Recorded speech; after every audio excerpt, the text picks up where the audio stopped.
Машина, мчащаяся по извивающейся горной дороге, внезапно остановилась.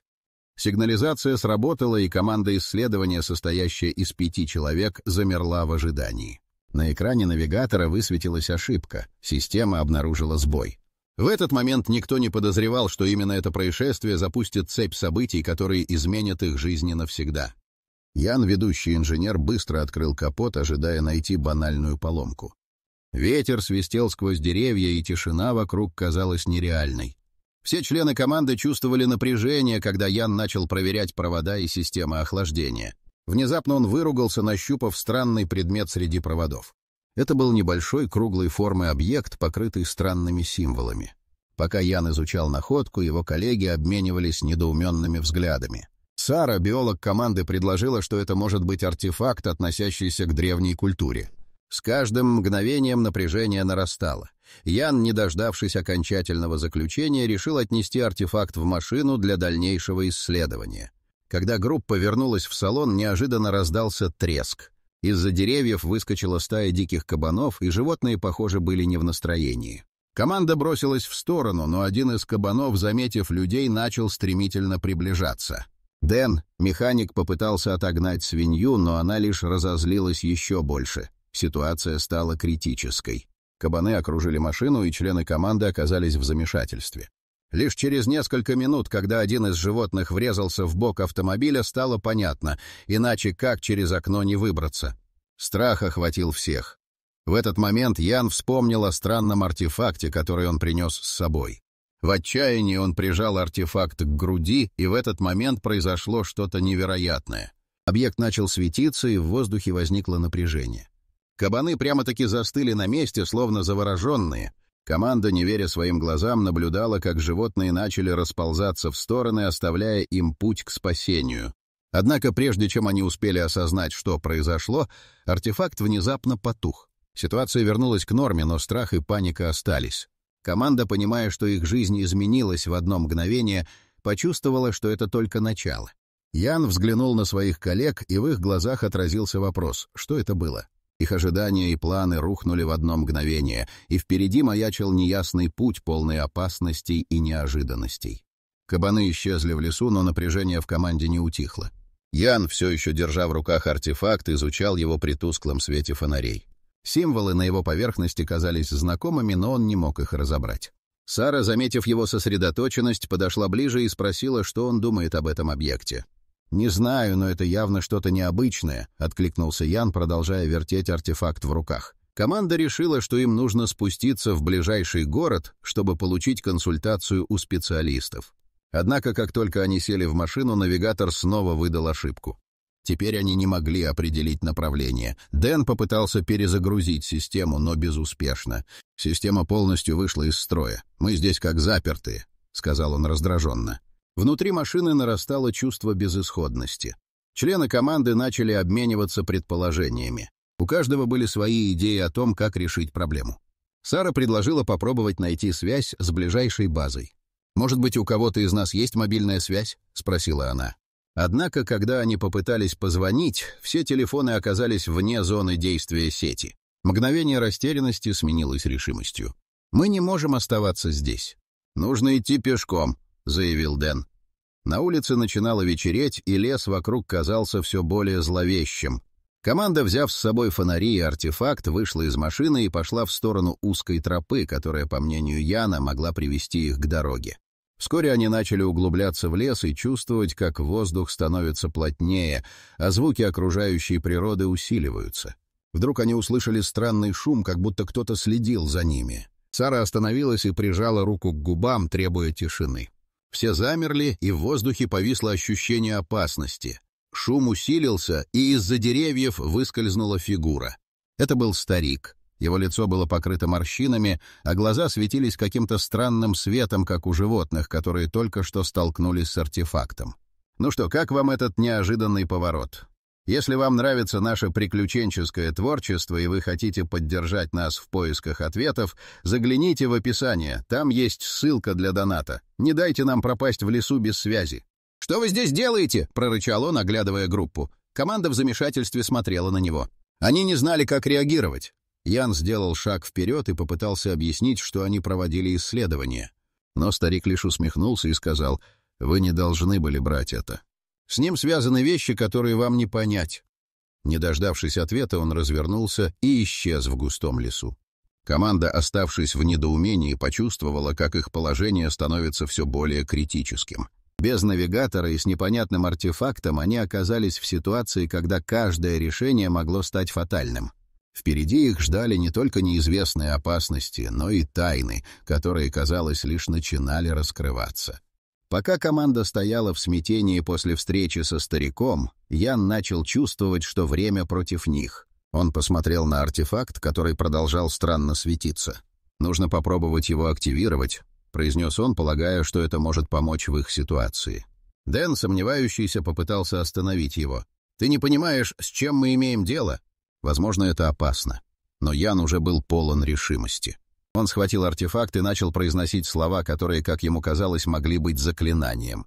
Лес вокруг них словно напрягся, и вдруг артефакт издал громкий звук, который эхом разнесся по округе. В этот момент деревья вокруг начали трястись, и команда поняла, что сделала что-то неправильное. Свет, исходивший от артефакта, ярко вспыхнул, и перед ними возникла яркая вуаль, что-то вроде портала. Друзья обменялись недоуменными взглядами, но Ян, не думая о последствиях, шагнул вперед. «Я хочу понять, что это», — произнес он, и остальные, не имея выбора, последовали за ним. Как только они пересекли вуаль, оказались в другом месте. Это была та же лесная местность, но с причудливым освещением и странными звуками.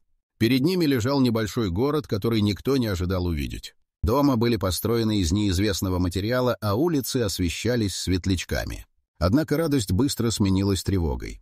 Сначала никто не заметил их, но вскоре в их сторону направились странные существа, которые напоминали людей, но имели неестественно светящиеся глаза.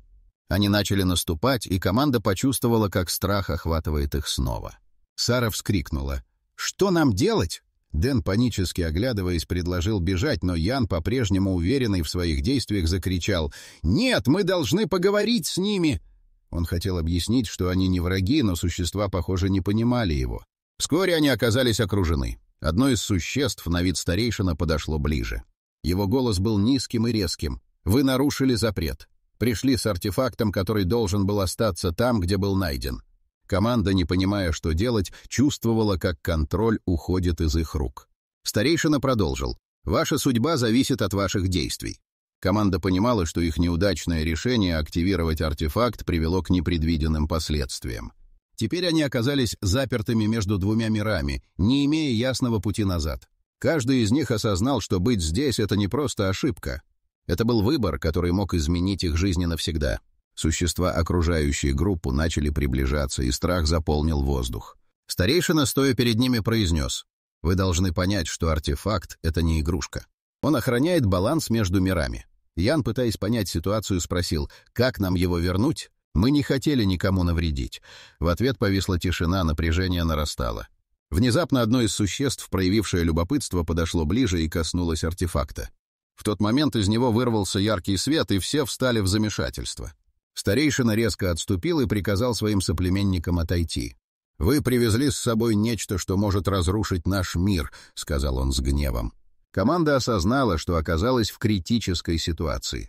Дэн, теряясь в мыслях, предложил: «Может, вернем артефакт на его место? Это единственный способ исправить ситуацию». Ян кивнул, но старейшина усмехнулся. «Этот артефакт привязан к вам. Вернуть его будет непросто».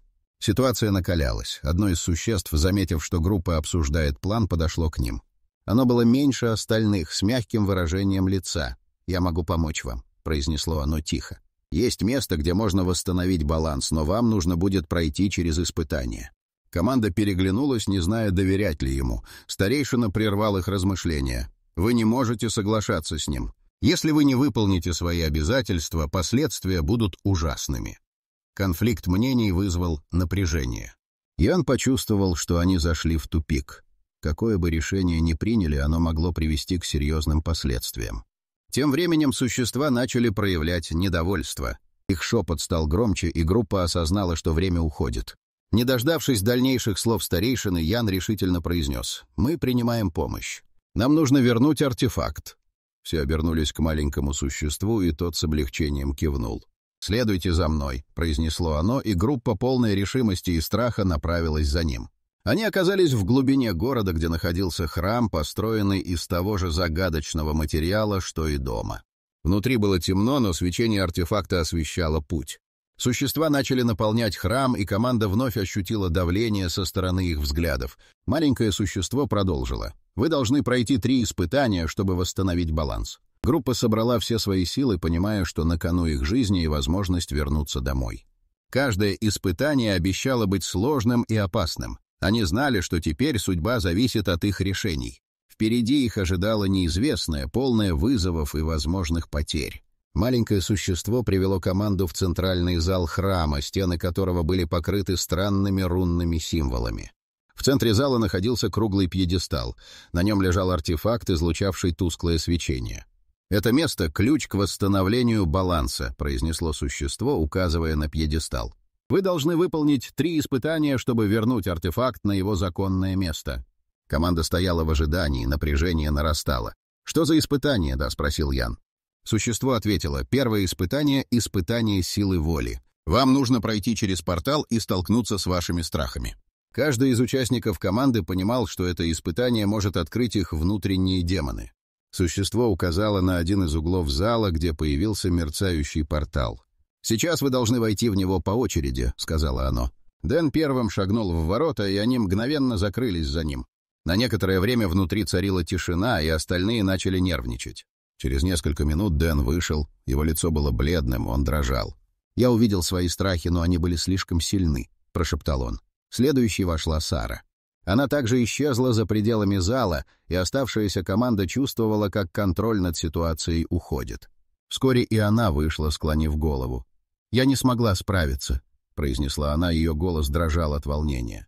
Ян, осознав, что дальше так продолжаться не может, решил взять на себя ответственность. «Я войду следующим», — сказал он, полагая, что сможет преодолеть свои страхи. Он вошел в портал, и его окружило яркое свечение. Внутри он оказался в темной комнате, где его преследовали образы потери и предательства, воспоминания о том, как он не смог защитить своих близких. Сражаясь с этими видениями, Ян боролся за каждую секунду. Он вспомнил о своих друзьях и о том, что они могут потерять все, если он не справится. Наконец, собрав все силы, он прокричал: «Я не сдамся!» В этот момент свет вокруг него стал ярче, и он оказался обратно в храме. «Я справился», — произнес он, глядя на остальных. Однако радость быстро сменилась тревогой. Странные звуки начали доноситься из глубины храма. Существо, которое их проводило, закричало: «Вам нужно спешить! Второе испытание начинается!» Стены храма начали трястись, и Ян понял, что не все так просто. Они потеряли контроль над ситуацией, и последствия их действий становились все более непредсказуемыми.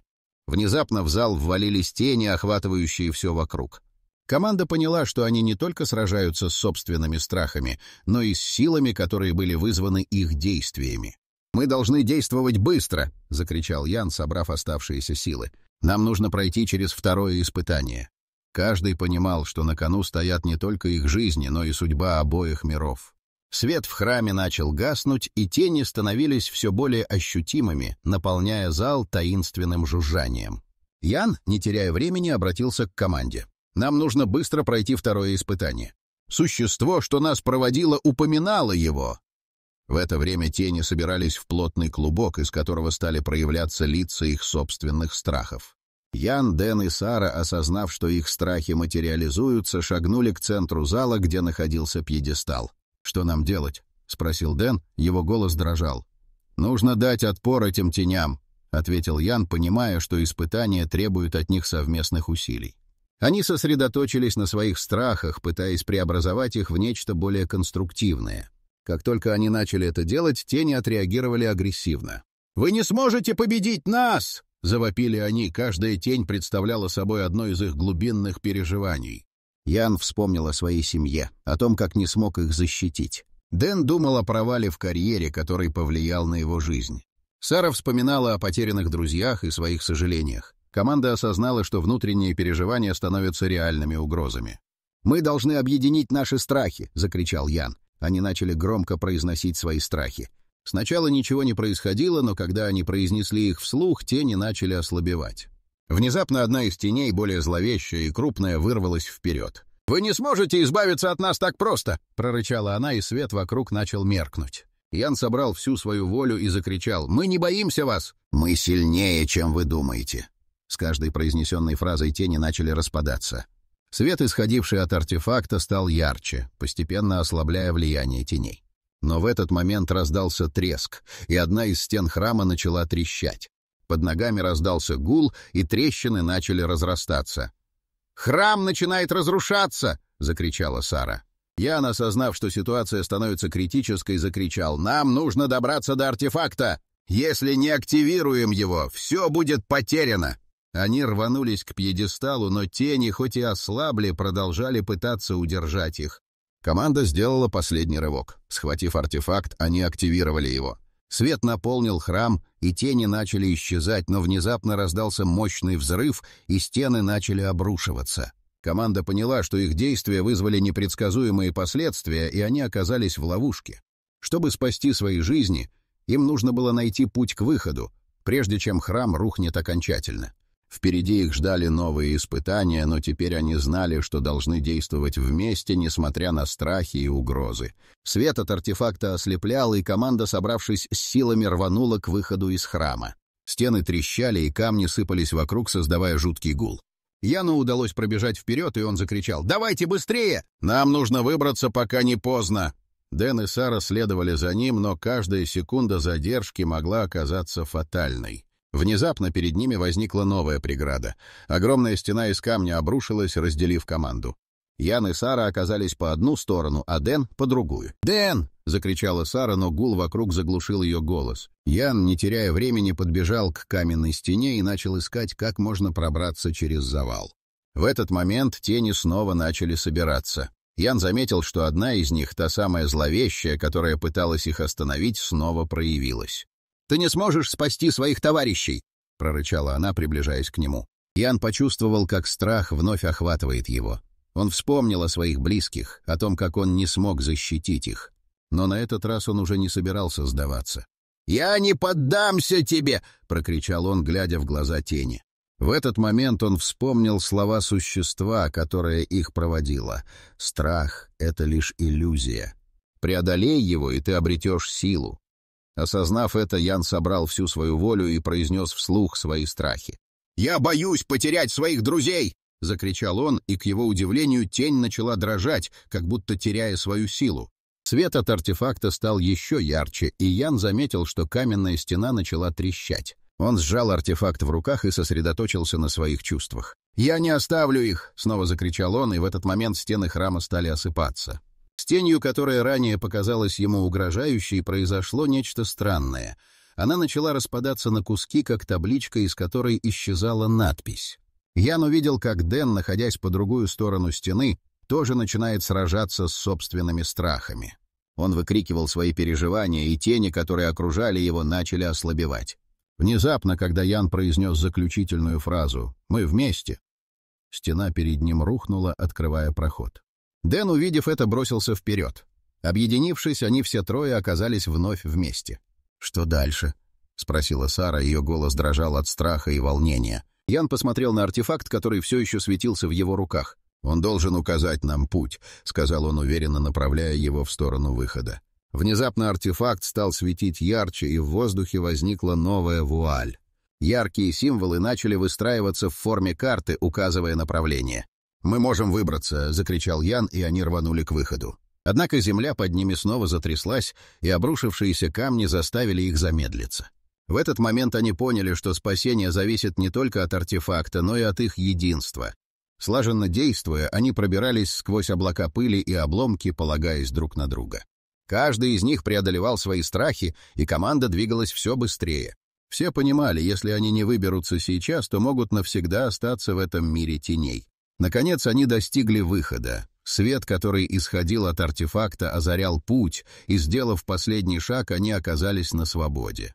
Храм обрушился позади них, но они выжили. Впереди их ждала новая реальность, полная возможностей и открытий. Оказавшись на свободе, команда остановилась, чтобы перевести дух. Они стояли на зеленой поляне, окруженной высокими деревьями. Яркое солнце осветило их лица, и они ощутили внезапное облегчение. Однако, несмотря на освобождение, в их сердцах все еще оставалась тревога. Отражение их страхов и переживаний все еще не покидали их сознание. Ян первым нарушил тишину. «Что теперь?» — спросил он, глядя на артефакт, который все еще светился в его руках. Он чувствовал, что этот объект стал для них больше, чем просто светящийся камень. «Этот артефакт, похоже, имеет большее значение, чем мы думали», — продолжил он, изучая его поверхность. «Он может быть ключом к нашему будущему». Дэн, все еще немного в замешательстве от произошедшего, добавил: «Но как мы можем использовать его? Он уже привел нас в такую ситуацию». Сара, прислушиваясь, вспомнила слова существа, которые они встретили в храме. «Силы, которые мы преодолели, были нашими внутренними страхами. Возможно, артефакт может помочь нам с их преодолением и дальше». Ян кивнул. «Мы должны исследовать его дальше. Возможно, у него есть способности, которые мы еще не раскрыли». Они решили найти безопасное место для отдыха и исследования артефакта. Команда направилась в сторону небольшого холма, где можно было разжечь костер и обсудить, что делать дальше. Собравшись вокруг костра, они начали обсуждать, как использовать артефакт. Ян стал изучать его в свете огня. На его поверхности снова начали возникать таинственные символы. «Это похоже на древний язык», — заметила Сара. «Если мы сможем расшифровать его, возможно, узнаем, для чего он предназначен». После долгих обсуждений и попыток прочитать символы, команда пришла к выводу, что артефакт может служить не только защитой, но и средством соединения между мирами. «Если это так, мы можем использовать его, чтобы вернуть все на свои места», — сказал Ян, чувствуя, что они стоят на пороге чего-то важного. Внезапно, когда они задумались о планах, свет от артефакта изменился. Он начал ярко сверкать, и перед ними возникла новая вуаль, словно портал, готовый вновь открыть доступ в неизведанное. Внутри команды нарастало волнение. «Что мы должны сделать?» — спросил Дэн, глядя на Ян, который уже задался вопросом, готовы ли они снова идти в неизвестность. «Если мы сможем активировать его как в храме, это может привести нас в мир, где мы сможем исправить свои ошибки и изменить наше будущее», — сказал Ян, уверенно подходя к светящемуся объекту. Он сосредоточился и протянул руки к артефакту, произнося слова, которые почувствовал инстинктивно. Символы на поверхности начали светиться ярче, и в воздухе возникло поле напряжения. «Мы должны быть едины», — произнесла Сара, поднимая руки к артефакту. Дэн тоже присоединился к ним, и вскоре вся команда слилась в одном порыве. Вокруг них раздался мощный гул, и они ощутили, как их страхи и переживания отступают, оставляя только решимость. Портал начал открываться, и на их глазах возникла новая реальность, полная возможностей. Это было путешествие в неизведанное, где на них ждали новые приключения, и они чувствовали, что сейчас у них есть шанс изменить свою судьбу. Словно почувствовав поддержку друг друга, команда сделала шаг вперед, готовая встретить все, что ждет их впереди. Команда шагнула в портал, и вокруг них закружился яркий свет. Они оказались в совершенно другом мире, где небо было окрашено в яркие оттенки фиолетового и зеленого, а густые леса наполняли воздух незнакомыми звуками. Ян, Дэн и Сара остановились, оглядываясь по сторонам. «Где мы?» — спросил Дэн, пытаясь осмыслить происходящее. Ян, держа в руках светящийся предмет, почувствовал, как он стал теплее. «Это должно быть тот мир, о котором нам говорили», — произнес он, глядя на свечение. «Мы находимся между мирами, и, возможно, у нас есть возможность исправить то, что произошло». Сара кивнула, понимая, что испытания не окончены. «Но как мы можем это сделать? В этом мире тоже могут быть опасности». Ян задумался, вспоминая все переживания. «Мы должны использовать артефакт. Он — ключ и, возможно, поможет изменить баланс». Вдруг перед ними появилось маленькое существо, похожее на тотем. Оно было покрыто знакомыми символами. «Вы пришли с просьбой о помощи», — произнесло оно, его голос звучал как шепот ветра. «Ваши страхи и испытания привели вас сюда, но теперь вы обладаете силой изменить все». Команда осознала, что испытания не были напрасными. Они научились справляться со своими страхами, и теперь это стало их силой. «Мы должны объединить усилия и использовать то, что узнали», — сказал Ян. «Каждый из нас прошел через свои испытания. Теперь время действовать». Сара вспомнила о потерянных друзьях. «Мы можем сделать что-то важное. Мы можем помочь другим, кто сталкивается с теми же страхами, что и мы». Дэн полон решимости добавил: «Мы должны вернуть баланс между мирами и предотвратить, чтобы кто-то другой попал в такую же ловушку». Они собрали силы и, сосредоточившись на артефакте, произнесли заклинание, основанное на своем опыте. Вдруг свет окутал их, а вокруг раздался гул, словно Вселенная отзывалась на их призыв. Постепенно мир изменился. Цвета стали ярче, а звуки мелодичнее. Существо перед ними улыбнулось. «Новый путь открыт. Теперь вы можете дать другим шанс на лучшее будущее», — произнесло оно, и свет вокруг стал еще ярче. Когда мир вокруг успокоился, команда поняла, что вернулась домой. Они оказались на той же поляне, откуда начали свое путешествие. «Мы сделали это», — произнес Ян, глядя на артефакт, который теперь светился спокойным светом. «Мы изменили не только себя, но и мир вокруг».